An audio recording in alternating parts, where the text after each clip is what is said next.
Mais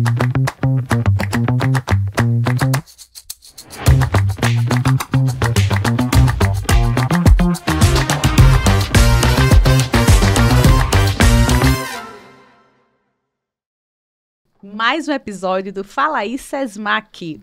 E esse tema me chamou tanta atenção, João.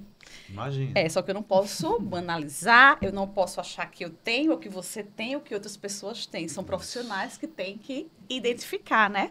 Exatamente. E a gente traz aqui, acho que é um transtorno que milhões de pessoas, eu vi que é de porcentagem de 3 a 4% no adulto e de 5% de criança do mundo inteiro, né, que tem esse transtorno. A gente vai falar do TDAH, que daqui a pouquinho eles vão explicar melhor essa sigla, né? Vão dizer quais são os sinais, critérios, os mitos, as verdades e estratégias para que se conduza, né, esse tratamento e conviver, né, com esse transtorno, vamos dizer assim.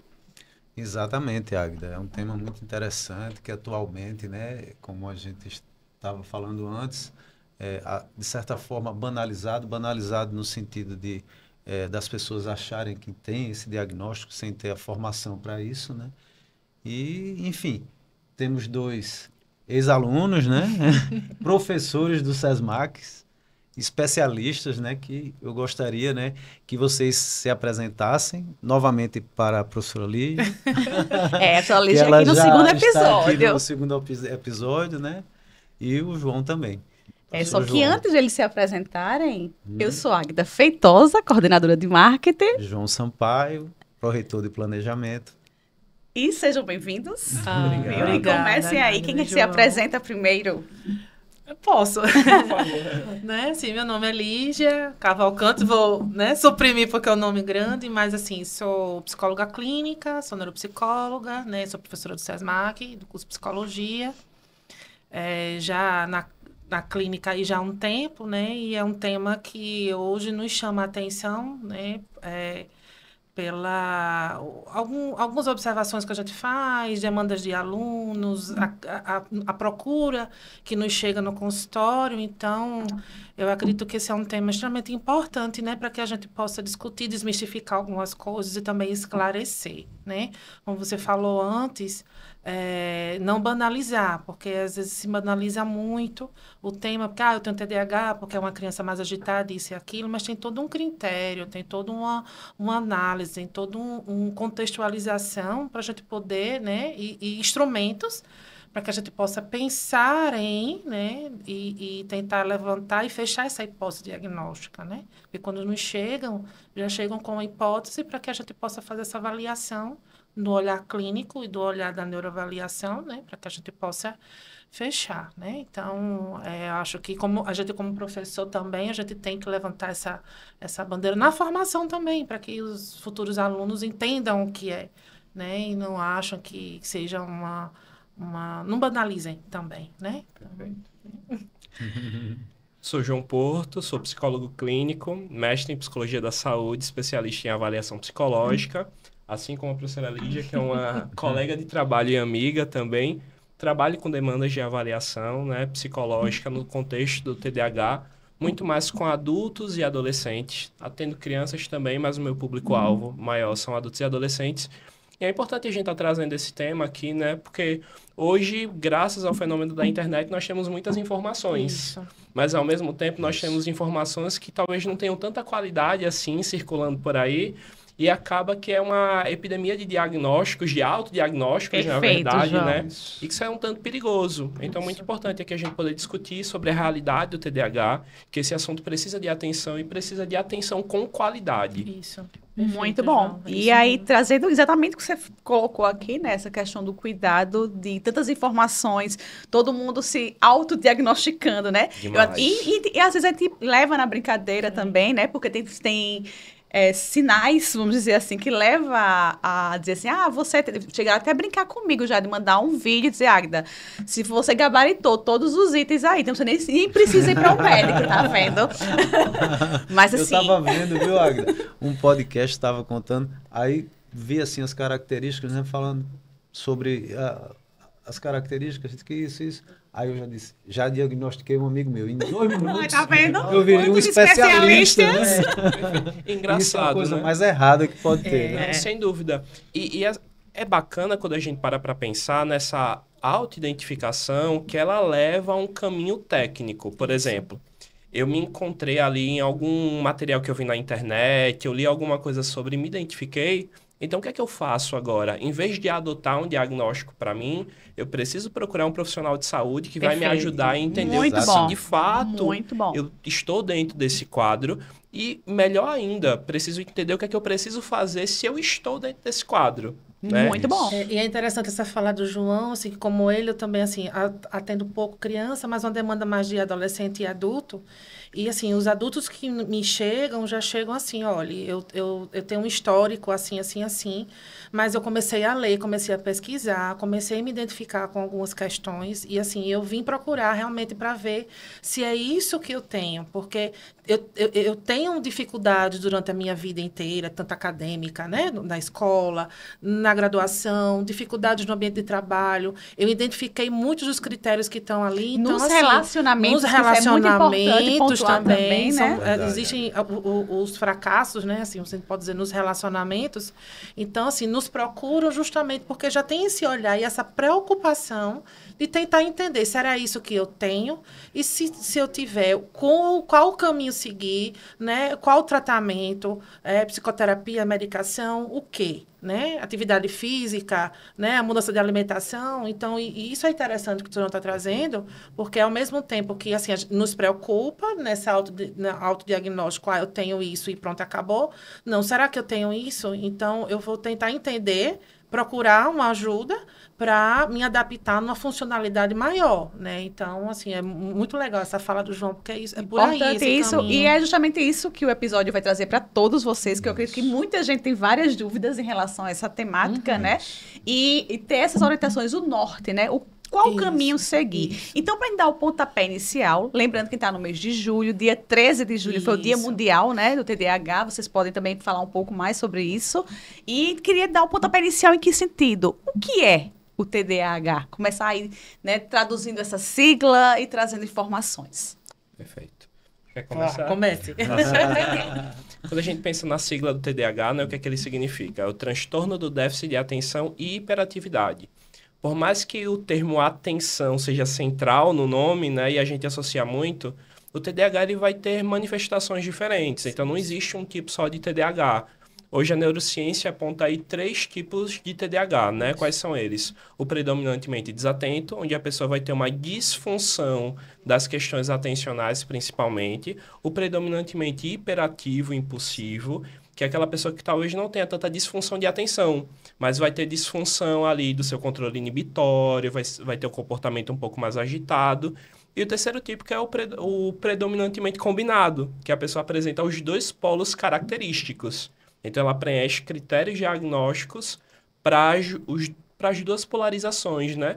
Tanto da desatenção quanto da impulsividade e hiperatividade. Isso. E importante, assim, trazendo essa fala do João, a gente entender que o TDAH também, né, dentro da sigla do que ele é um transtorno neurobiológico, né? O que é um transtorno neurobiológico? É uma condição de que o bebê ele já nasce com essa condição, né? Então, é neurológica, porque existem disfunções neurológicas, mas é biológica, porque já nasce com essa disfunção. Ou seja, não tem aquele negócio, eu depois de adulto, não, já nasci, então, né? Hoje a ciência já traz que existem fatores genéticos, né? Já tem questões ambientais também. Um exemplo é crianças, RNs em alta prematuridade, né? Podem no futuro desenvolver o transtorno de déficit de atenção e hiperatividade, mas Anóxia a também, anóxia né? Falta de oxigenação. Isso. Mas a gente entende hoje que já tem essa função, né, esse fator genético como uma característica, né, desse transtorno ser neurobiológico, né? E aí, sendo neurobiológico, como outros transtornos que a gente tem, ele entra na neurodivergência, né? E aí, mas assim, para as pessoas entenderem, né? Então, assim, desde de criança já se percebe algumas características, né? Alguns comportamentos que levam a atenção dos pais, né? E em perceber se não tem alguma coisa que não se encaixa ali, né? Numa rotina do que é esperado, né? E para a psicologia, o termo transtorno, né? Quando se fala em transtornos, tem um significado, né? Para a maioria da população que é leiga, não tem a formação, e a gente fica na dúvida, o transtorno é diferente de uma doença, é uma doença, como é que ele se enquadraria, né? Como é que essa palavra se enquadra para a melhor compreensão, né, das pessoas? Perfeito. Quando a gente pensa em transtorno, a gente vai pensar num conjunto de características que levam a alguma questão comportamental e de disfunção, como é o caso do TDAH, tá? O TDAH hoje, no Brasil e no mundo, não é considerado uma deficiência, tá? Mas ele é um quadro de manifestação psicológica e comportamental, que tem fatores biológicos também envolvidos, mas que levam a uma disfunção. Ou seja, quando a gente pensa em critérios diagnósticos, a pessoa precisa ter disfuncionalidade minimamente em 2 ambientes para que seja diagnosticado. Então, se eu tenho dificuldade com os estudos, dificuldades acadêmicas, eu preciso apresentar algum tipo de disfunção, seja da atenção ou da hiperatividade em outro ambiente também. Vida social, familiar, projetos pessoais, trabalho, entre outros. Isso. E assim, como o João falou que são disfunções comportamentais, então a gente entende também que como tem uma influência biológica, existe um local no nosso cérebro que é onde ele apresenta essa disfuncionalidade. Então, o TDAH, ele tem um posicionamento no cérebro que é no córtex pré-frontal, né? Então, essa região daqui, né, ele comanda atenção, memória, concentração, controle inibitório, raciocínio lógico, a compreensão da linguagem, né? A questão dos comportamentos. Então, não é só a questão comportamental em si, mas, como o João falou, existe um biológico aí que envolve, né, por ser neurológico. Então, essa área desse córtex pré-frontal, ele apresenta uma alteração neurológica, né? Existe anatomicamente ali eu não sei nem se é anatomicamente, mas existe uma disfunção de produção de hormônios ou neurotransmissores. É funcional, né? É funcional, entendeu? Esse termo que você falou, acabou de falar agora, inibitório, né? Controle inibitório. O que seria? O controle inibitório é uma função executiva, né? Como a gente falou agora há pouco. O TDAH ele vai ter muito problema de funções executivas. Isso. O controle inibitório seria mais ou menos... Sabe quando a gente quer muito alguma coisa, mas nós sabemos que naquele determinado momento eu não posso? Então, por exemplo, eu estou fazendo um regime, uma dieta, por exemplo, e alguém me oferece algum alimento que não está nessa minha dieta. Então, o controle inibitório é que eu consiga anular ou que eu consiga dar conta do meu desejo e dizer não. Então, a pessoa com TDAH vai ter muita dificuldade com o controle inibitório, de dizer não para as situações. Ou então, sabe aquele amigo, aquela amiga que, sem nem pensar direito, já falou? Ela não conseguiu podar, inibir aquilo que pensa, né? Aquilo que iria falar. E às vezes parece maldade para quem não vê. Para quem não conhece, na verdade, né? Isso. E esse negócio super sincero, isso, né? Que esse controle inibitório, que é justamente ligado à impulsividade. Eu não consigo segurar o meu impulso. Então, aí o pensamento vem, eu falo. E aí não era aquilo que eu queria falar naquele momento, né? Mas falou. E ele não consegue controlar, né? O inverso também é verdade. A timidez, por exemplo, estaria nesse âmbito aí? Aí a gente vai pensar em pessoas que aí não estaria dentro de um quadro do próprio TDAH, mas em outras condições, tanto de funcionamento até patológicas. Do controle inibitório, do conceito? Não necessariamente, não. Necessariamente. Não. Uma pessoa que teve um controle inibitório adaptativo, que conseguiu ter um fortalecimento dessa função executiva, que ela está muito ligada ao córtex pré-frontal, ela consegue saber do seu próprio desejo e inibir aquilo ali. O que é que passa a ser patológico, né? Que aí não é num quadro de TDAH, isso é mais para um quadro fóbico, quando as pessoas, elas pensam, mas têm medo de falar. Quando entra o medo, não está relacionado ao controle inibitório. Aí já é um movimento mais ansiogênico. Por isso a importância de relatar tudo isso, porque às vezes a gente não tem esse conhecimento que vocês têm, lógico, né? E confunde, e aí leva para vários caminhos. E eu acho que é importante também trazer algo que vocês falaram no início, que é a questão de, os adultos chegam para vocês, né? Já com algum histórico, com leituras, fizeram algumas leituras, já com alguma condição ali, mas vocês talvez cheguem no final dessa análise, dessa avaliação, que ela não tem, mas ela tem uma outra disfunção, vamos dizer assim, eu não sei que seria... É bem comum, viu? Né? E aí você vai também cuidar daquela disfunção, porque se tá ali prejudicando, tá ali incomodando, é importante procurar, né? Isso. Agora, eu tava vendo que essa questão do TDAH também é genética, né? Passa, né? E diz que é bem alto, né? O quadro, assim, de 70% a 80% de passar do pai pro filho. Isso é real mesmo? Eu tinha visto. Eu tô falando porque a gente escuta muitas coisas e eu queria ver isso. Eu acho que eu posso abrir, né? Assim, enfim, eu tenho, né, um diagnóstico tardio, mas o meu filho tem. O meu filho é combinado, né? Tem 16 anos e é um combinado. Existe uma disfuncionalidade muito grande. Às vezes eu até converso com o João sobre isso, né? E a leitura que depois a gente, conversando com os primos, a família do meu pai, geneticamente, tem uma predisposição ao TDAH. Então, toda geração tem. É impressionante. Então, já é um alerta aí, né? Já fica ali um alerta para essa família. Já tem um alerta, né? Então, a gente percebe, né? Quando a gente conversa, que... não conversa, mas quando chega o paciente para a gente, que a gente vai fazer a anamnese, porque a gente faz uma anamnese, tem todo um roteiro para a gente levantar a história de vida dessa pessoa e contextualizar. E uma das perguntas que a gente faz é se existe na família, né, pessoas com esse mesmo tipo de comportamento, né, se houve algum diagnóstico, porque a gente entende que deve ter um fator genético aí, né, apresentado. Então, sim, tem um fator, sim, forte, tem.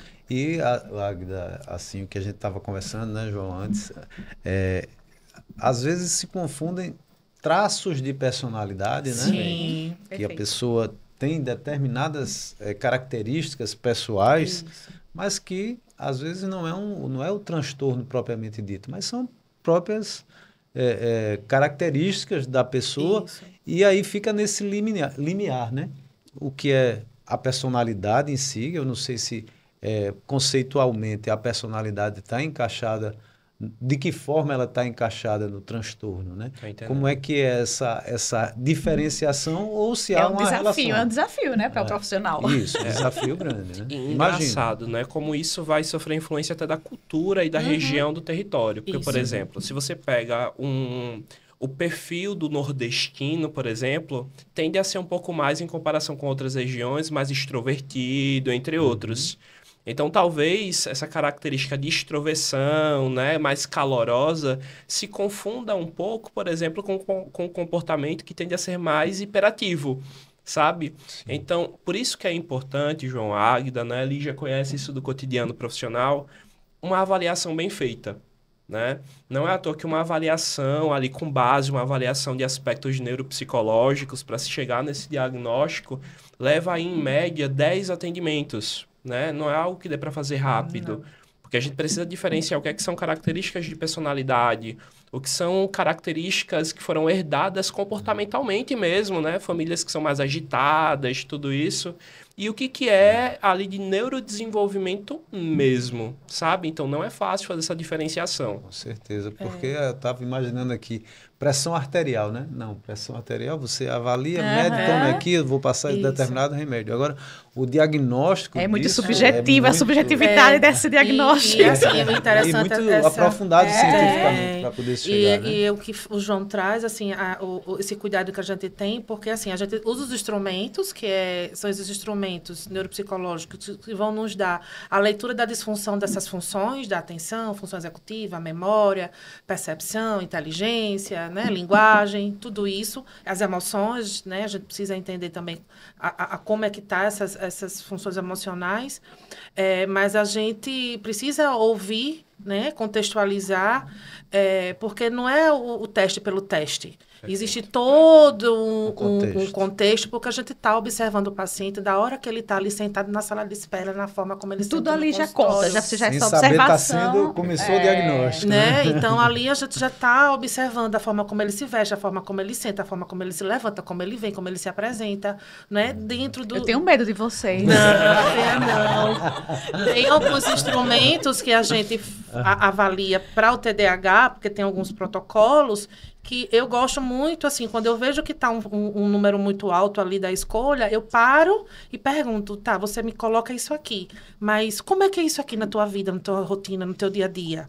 É porque tem perguntas que porque a gente eu preciso responde, aprofundar então... mais, porque nisso aí eu vou entender na fala dele que se é comportamental, se é personalidade, se isso sempre foi assim, né? Então, eu gosto de pegar, né, essas no questionário, quando está assim... Detalhar, né? Detalhar para poder entender se realmente é personalidade ou é da disfunção mesmo, ou se sempre foi assim, né? Perfeito. E a gente precisa acompanhar muito o que a neurociência tem falado, né, sobre as atualizações sobre o TDAH. Era isso que eu ia perguntar, sobre as atualizações. Porque, por exemplo, até mais ou menos 10, 15 anos, se falava pouco sobre a disfunção executiva. Se pensava muito na atenção, por exemplo. E levava outra sigla, né? Eu estava vendo. O TDAH era anteriormente. DD, alguma coisa. Existe uma diferenciação de chamar de TDA ou TDAH. Porque aí se dizia que quem não tinha as características de impulsividade ou hiperatividade, era só o TDA.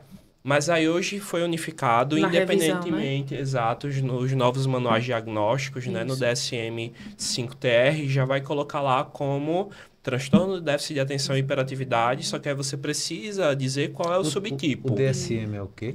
É o nosso manual diagnóstico de transtornos mentais. É específico. É específico. Não, é exato. Mas porque acaba sendo tão natural. Porque é técnico para você no dia a dia, isso é muito natural. Mas é específico da psicologia. Da psicologia e psiquiatria. É o que nos dá um norte, né? Não tem o CID-11 para os médicos, para nós é o nosso DSM-5, é o nosso referencial de diagnósticos, que é nele que a gente vai fazer as leituras, entender os critérios, ver as comorbidades e ver se encaixa, né?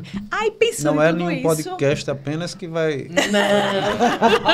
O podcast pode trazer um sinalzinho, né? Vai despertar para entender o que é um alerta. E pensando nisso, né, que o podcast pode trazer esse alerta para muitas pessoas. E essa é a importância, exatamente isso. A gente percebe que, vocês até falaram, né, que você pode fazer o diagnóstico na criança, no adolescente e no adulto, né? Perfeito. E existem sinais distintos, né? Isso na criança há uma percepção, quando chega no adulto há um outro. É porque o adulto já tem uma formação diferente, e a interferência seria mais ou menos por isso. Eu não sei se é maturidade não sei, né? Que a gente já consegue ter mais controles em algumas situações. Não sei se seria esse o caminho. Aproveitando a sua pergunta, eu estava vendo que às vezes é aí que o adulto descobre também que tem essa... Então, a própria Lígia falou que o dela foi tardia e eu tô aqui com alguns sinais na minha mente, sabe? De procurar um profissional. Sabe o que é curioso? Que hoje em dia, como se fala mais do TDAH, né? Se a gente para pensar, o pessoal que é da década de 90, 80 ou antes, talvez não teve esse diagnóstico tão facilmente, diferentemente dos nativos pós-anos 2000, Verdade. Né? Então já tem esse fator. E o que é que acontece? Alguns subtipos do TDAH, eles podem ser subnotificados. Por exemplo, se a gente pensa na criança... então, o Joaquim está lá na escola, Joaquim tem 7 anos, e ele tem o tipo que é predominantemente desatento. Ele vai chamar a atenção somente na hora que a nota sair, porque ele teve ali um baixo rendimento, possivelmente. Já vamos imaginar que o Zeca, que tem a mesma idade, ele tem o tipo predominante hiperativo ou combinado. Então, os sinalizadores vão ser cotidianos, porque vai ser aquela criança que vai exigir um pouquinho mais de controle ali. Não para quieta. Então, há uma facilidade maior para que esse tipo chegue no consultório. Sim. O predominantemente desatento, muitas das vezes, ele só vai chegar mediante os insucessos. Eu fico Perfeito, pensando... João, porque foi aí onde meu diagnóstico tardio apareceu. O meu é o déficit atencional. Então, assim, o meu rendimento escolar sempre foi de muito esforço. É aquela aluna esforçada. né? Nunca repeti um ano, que hoje é retido, né? Mas eu ficava em recuperação. E eu percebia que existia uma dificuldade, só que eu não entendia o que era. Então, tudo meu sempre foi muito esforçado, uma demanda de energia muito grande, né? Eu tinha uns horários que eu percebia que eu conseguia estudar melhor, né? Então, assim, era um hábito muito noturno para estudar. Conseguia ter uma concentração melhor naquele momento. Conseguia, porque era o silêncio, ninguém atrapalhava, ninguém abria a porta do quarto, né? E ali, na adolescência, você vai tentando encontrar caminhos de adaptabilidade, né? De como você se adapta.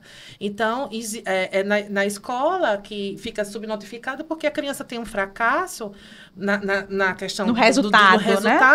Mas ela não mas assim, ela está desatenta, mas não chama atenção. Mas quando chega o combinado, hiperativo, né? Impulsivo, com déficit atencional, que tem uma baixa de rendimento escolar, que tem né, essa dificuldade.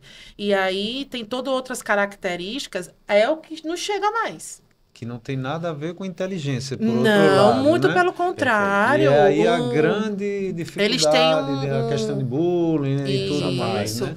E assim, você falou da inteligência, João, eles têm o contrário, autismo, alto, né? Diz que até assim, é comparativo o cérebro do TDAH, quem tem TDAH, com a Ferrari. É um carro muito potente. Só que se você não souber conduzir, você pode capotar. Eu escutei isso.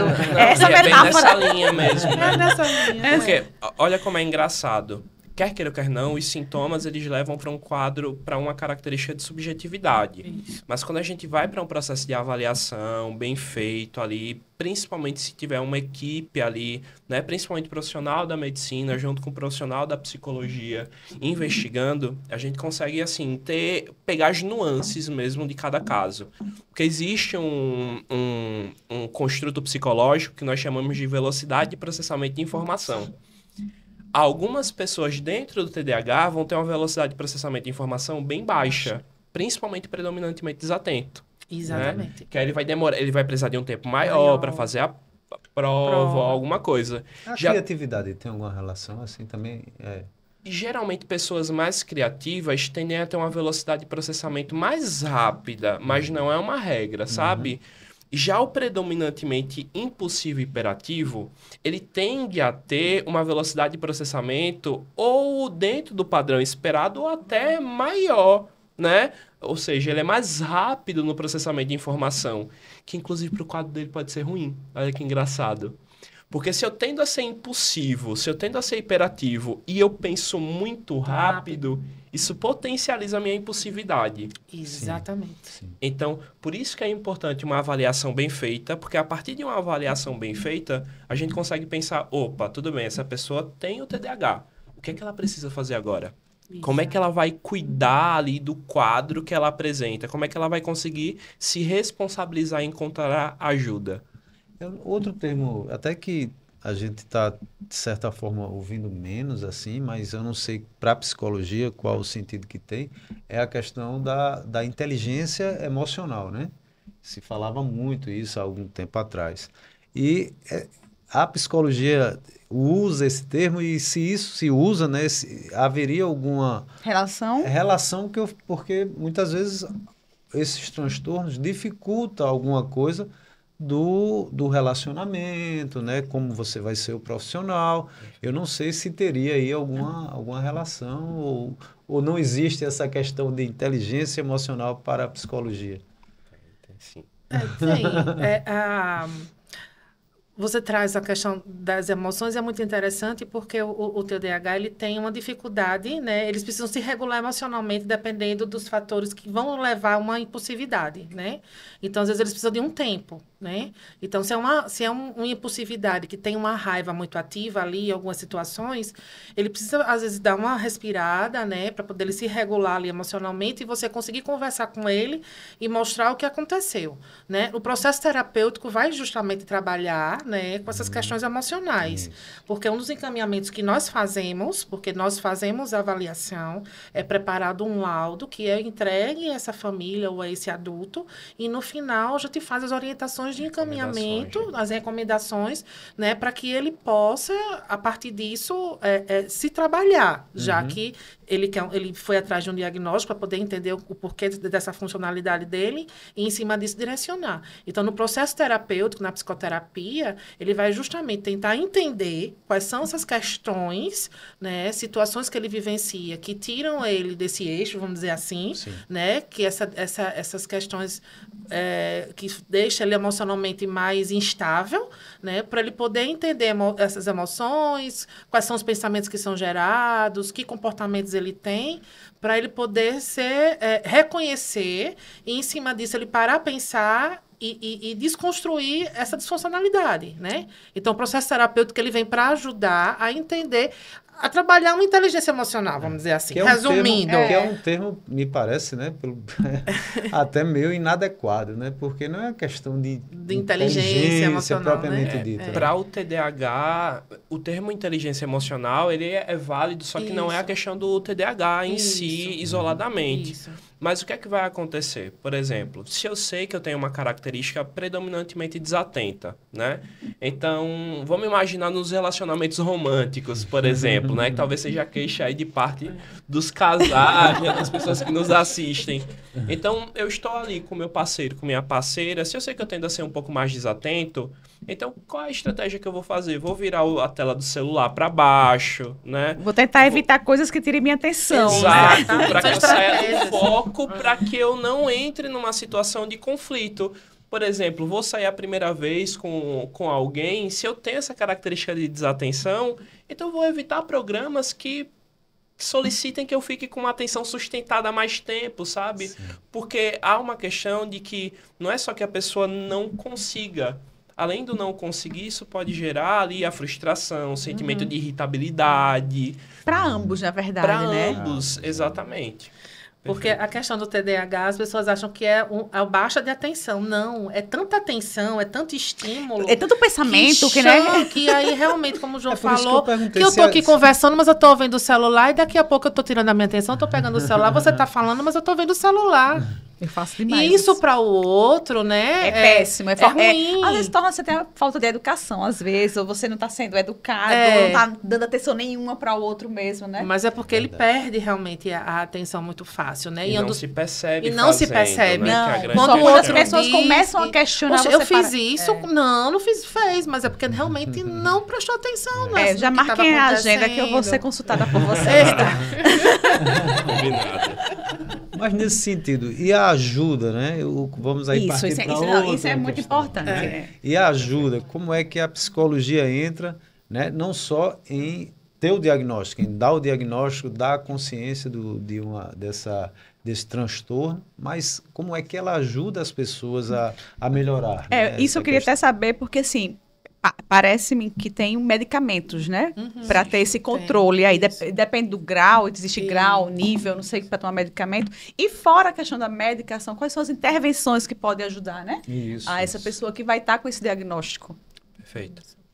A gente pode pensar que a psicologia ela entra com duas grandes ênfases aí, né? Um trabalho que pode ser mais específico de reabilitação, né? De reabilitação neuropsicológica. Então, se alguém tem aí uma disfuncionalidade de moderada a grave, essa pessoa precisa de um trabalho específico para aquilo. Então, através de estimulação, exercícios específicos, entre outros. Agora, a depender também ali do nível de disfuncionalidade, o processo psicoterapêutico, principalmente para o adolescente e para o adulto, ele é muito importante também, porque ele vai gerar essa autoconsciência e a elaboração de estratégias de, se o quadro é esse, então o profissional da medicina já está me ajudando com o protocolo medicamentoso, então isso eu já estou fazendo. Mas para além do medicamentoso, eu preciso de estratégias comportamentais para que eu consiga me sobrepor até a uma tendência natural do meu organismo. Sim. É como se fosse educar para você saber lidar com aquela situação. É uma conscientização, né, do que tem e encontrar meios de... vamos dizer assim, de conduzir melhor a vida, né? Nesse sentido, né? Eu fico pensando assim, você foi diagnosticado, né? Eu tenho várias pessoas hoje que no meu convívio que tem, né? E ele disse assim, hoje eu não vivo sem ter aqueles papeizinhos colados no meu quarto para me dar toda a orientação dos post-its. Então assim, cada diagnóstico é um diagnóstico da pessoa. Agora sim, eu queria ouvir de vocês, tal. Claro que o propósito aqui não é vocês diagnosticar ninguém, tanto que é o que mais está falando, que são várias sessões para conseguir chegar nesse diagnóstico, fechar o diagnóstico, na verdade, né? Mas assim, quais são os sinais principais que levariam a pessoa a procurar o profissional? Dizer assim, esses sinais levam um alerta a procurar o profissional e dali tentar entender o que está acontecendo com você.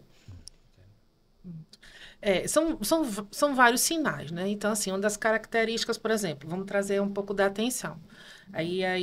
O João disse que tem alguns cenários, né? Então, na escola, se é uma criança ou um adolescente que na escola ele tem dificuldade de sustentar a atenção, ele conversa sempre, né? É aquele que você pergunta alguma coisa, ele não está prestando atenção, está em outro universo, como dizia, né? Tá no mundo da lua. É isso, né? O hiperativo é aquele que fica inquieto o tempo inteiro, que ele se levanta o tempo inteiro, ele vai ao banheiro, né? Tem alunos que chegam a ficar no fundo da sala em pé porque não conseguem ficar sentados. A impulsividade são crianças um pouco mais agressivas, né? Então tendem a ter quadros de confusões na escola, de brigar o tempo inteiro, da questão de violência, né? Mas não é porque ele não consegue muitas vezes a emoção, a impulsividade, né? Tá. E aí tem outras questões também. Na adolescência já muda mais um pouco a questão comportamental, né? E no adulto também. Então, o que mais, João? Me ajuda. Ajuda sim. Que é a memória aqui. Pensando nos adolescentes e adultos, né? A dica de autopercepção que eu daria, né? Se percebe distante um pouco do seu celular, né? Porque hoje a gente vive num mundo que nos promove a desatenção e a distração. Com certeza. A gente recebe informação a todo momento, né? A gente divide a nossa atenção em diversas telas. Então, deixa o teu celular de lado algumas horas e percebe o que é que acontece com você. É muito comum que o adulto com TDAH tenha dificuldade para sentar e focar até numa coisa que ele gosta às vezes. Sabe, por exemplo, você vai ouvir muito isso de pessoas com TDAH adultas. Não tenho paciência para séries. Porque aí eu sento, aí de vez em quando, aí eu quero levantar, vou ali, parece que eu preciso assistir em movimento. Tá entendendo? Então, às vezes vem muito numa questão do sentimento de frustração com os projetos pessoais.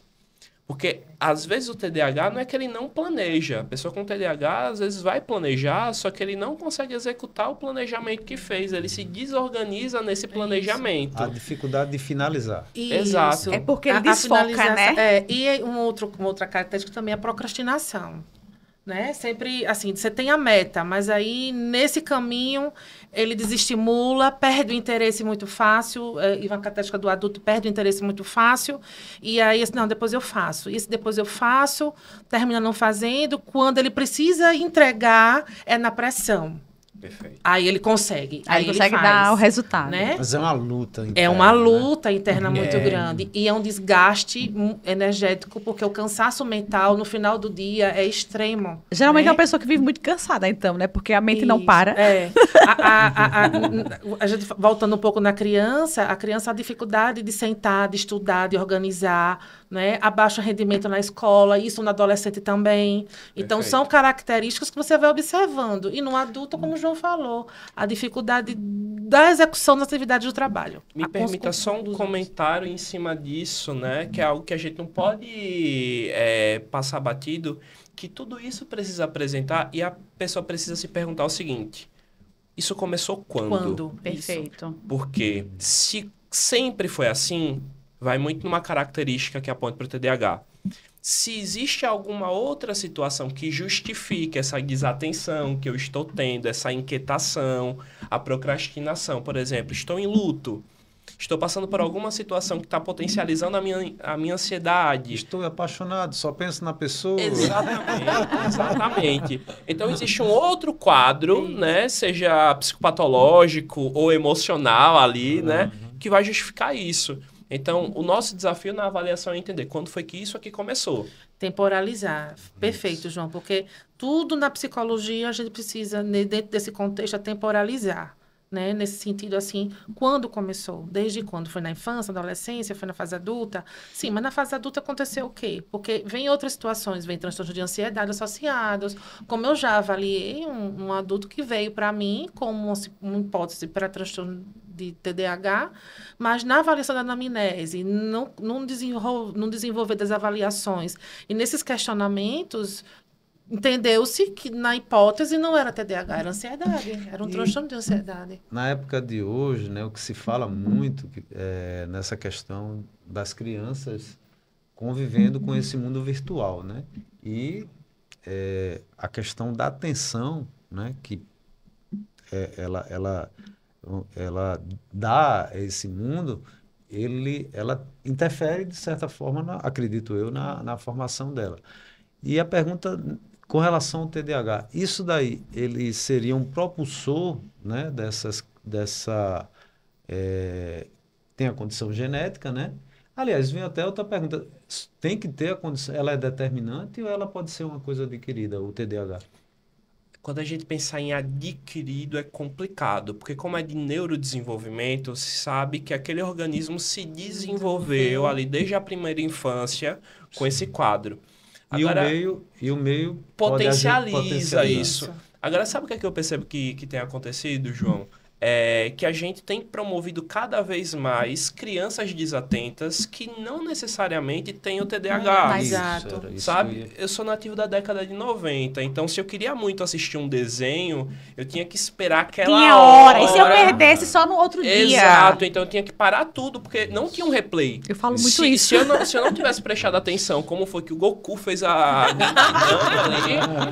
não ia ter. Então, hoje a criança, ela acessa a hora que ela quer, e se ela não prestar atenção, ela volta. Então, nós estamos nos permitindo cada vez mais estar desatentos, e isso é perigoso. E é interessante o que o João está dizendo, porque hoje a gente já sabe, a ciência já traz que o excesso de tela provoca alterações da atenção. Né? Então, se é uma criança que está, da hora que ela acorda, mas está o tempo inteiro ali sendo estimulada por telas, isso pode sim desenvolver uma alteração da atenção, mas não quer dizer que é um TDAH.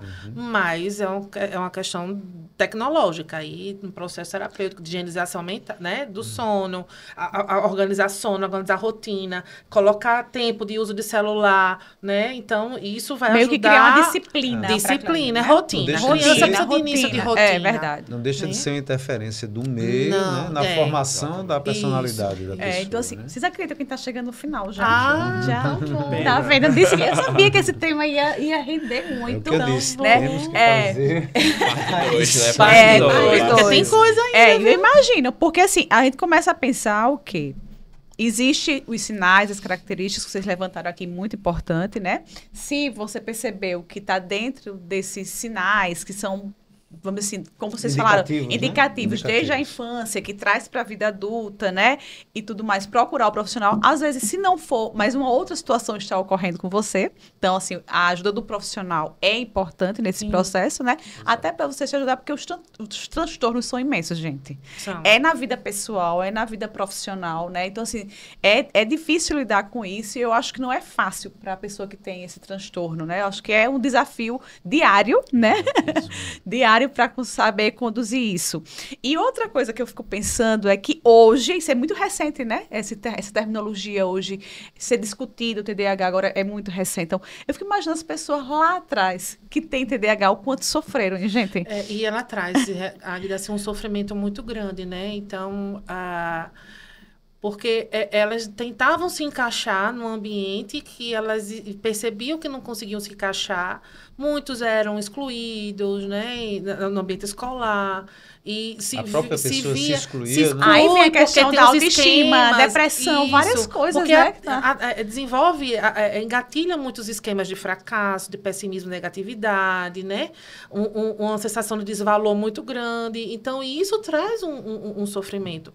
É interessante que alguns adultos, quando conseguem entender né, quando a gente levanta a hipótese, diz assim, está sendo libertador para mim, porque agora eu sei o porquê que eu funcionava agora desse eu jeito. entendo, né? Agora eu sei os caminhos que eu posso seguir. Agora eu sei que não era uma preguiça, né? Não era falta de compromisso, não era nada, porque é disfuncional. Existe, né, a função executiva de planejamento, de execução. Então, isso repercute, né? Então, quando eles conseguem diagnosticar... E assim, para finalizar, eu tinha escutado que uma pessoa com TDAH dizendo que quando tomou, ela tinha um nível de tomar medicação, né? Quando ela tomou, ela se parecia que... Sabe uma pessoa que é míope, que coloca o óculos?